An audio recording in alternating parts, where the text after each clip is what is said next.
70 વર્ષ આ જિંદગીને સાથે લઈને જીવું છું. ખબર ન પડી 70 વર્ષ જતા રહ્યા, હાથમાંથી જિંદગી જતી રહી અને ખબર ના પડી. હા, હવે જ્યારે ખબર પડી કે બસ નિશ્ચિત છે પરિણામ, ગમે ત્યારે death will knock the door and enter in my life without asking, may I come in, sir? આ ખબર પડી ત્યારે મેં શરૂઆત કરી દીધી. ચલો, જે બચી છે એ ક્ષણો કેવી જીવાય છે મને ખબર પડી. બહુ જ સરસ જીવાય છે, બહુ જ સરસ. અને મને એટલો બધી ખુશી છે, સુખ લાગે છે.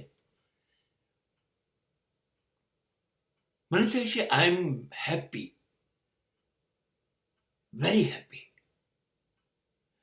હું જ્યારે સવારે 3:30 વાગે મારા હાથે ચા બનાવું અને આ સરસ ચા મારા હિંચકા ઉપર બેસી અને વિચાર કરું છું કે હું સુખી કેમ છું, વાય આઈ એમ હેપી. અત્યારે હું સુખી કેમ છું, મને આ સુખની અનુભૂતિ કેમ છે, અને આ મારું બ્રહ્મ મુહૂર્ત છે. અને આ બ્રહ્મ મુહૂર્તમાં જ્યારે આ વિચાર આવે છે એ બધા મારો ધર્મ છે. મને સુખી થઈ જવા માટેના ઘણા બધા પરિબળો હવે દેખાય છે જે હું અમલમાં લાવ્યો છું.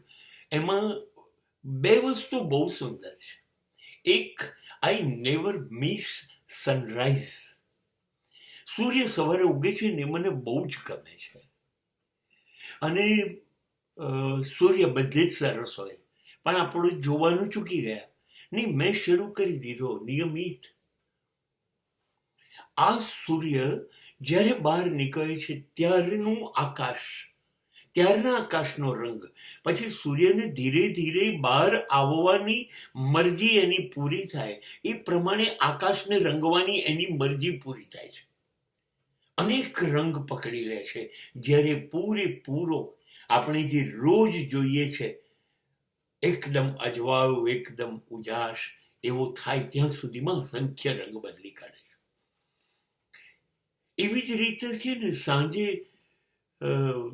એને જવું હોય છે, જાણે ઉતાવળ હોય ને એમ, અને કદાચ આખા દિવસનો થાક્યો પણ હોય, અને નોન સ્ટોપ આ વર્ષોથી, યુગોથી કરતો રહ્યો હોય, એટલે એને પાછા જવાની બહુ ઉતાવળ હોય છે. એટલે આઈ લવ સનસેટ ઓલ્સો. એ પણ બહુ મજા આવે છે. એ ધીરે ધીરે ઉજાસ પેલી સૂર્યોદયમાં પકડે છે, અહીં ધીરે ધીરે ઉજાસ છોડતો જાય છે.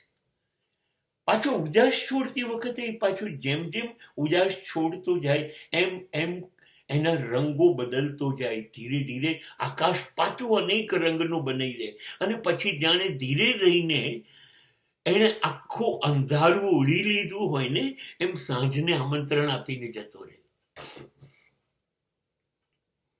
મને એટલું બધું ગમે છે, જાણે સાંજ ને આમંત્રણ આપે ને રાત્રિ ધીરે ધીરે પ્રવેશે કે દાદા, સૂર્ય દાદા, હવે તમે જાઓ, હવે હું બાકી સંભાળી લઈશ, સવારે મળીએ. So the night is saying good night to sun. રાત્રિ સૂર્યને બાય બાય કહે છે, એ જાય છે.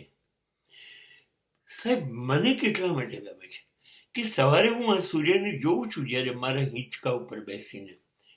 મારા જીવનનું સૌથી વધુ સુખ એ મારા બેકયાર્ડમાં, એટલે પાછળ નાના આવેલા કમ્પાઉન્ડમાં હિંચકો છે.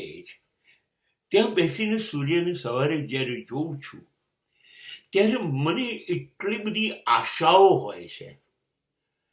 સવારે એમ કહું કે સ્વપ્ન હોય છે ખુલ્લી આંખના, કે હું આજે દિવસમાં આમ કરીશ, મને આટલું કરવું છે.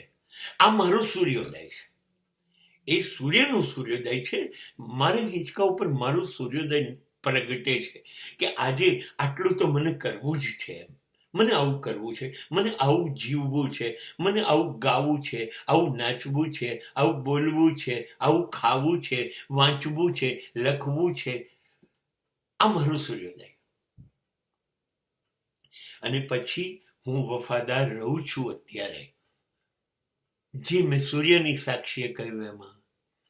આખો દિવસ એ પ્રમાણે મારો ક્યાં પસાર થઈ જાય છે, અને અચાનક જ સાંજે 5 વાગી જાય છે. હા, હું થાક્યો પણ હોઉં છું. અને પછી પાછી સાંજની એક કોફી લઈને હિંચકે બેસું છું જ્યારે હું, ત્યારે એને જતો જોઉં છું. અને ત્યારે હું બહુ જ ખુશ હોઉં છું.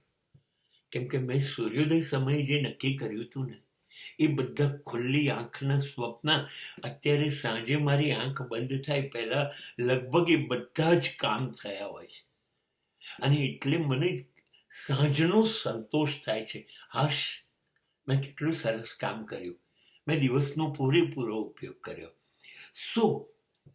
રાત્રિ કહેતી હશે, પણ હું તો ઓશિકા ઉપર માથું મૂકતી વખતે મારે કહેવું નથી પડતું કે મને ઊંઘ આવે તો સારું. નહીં, આવી જ ગઈ હોય છે, આવી જ ગઈ હોય છે.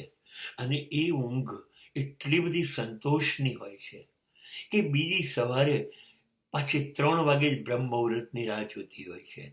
હવે જ્યારે મારો સૂર્યોદયથી સૂર્યાસ્ત આવી રીતે ઉજવાતો હોય, તો do you agree or not? તો તમે માનશો કે નહીં? I am very happy.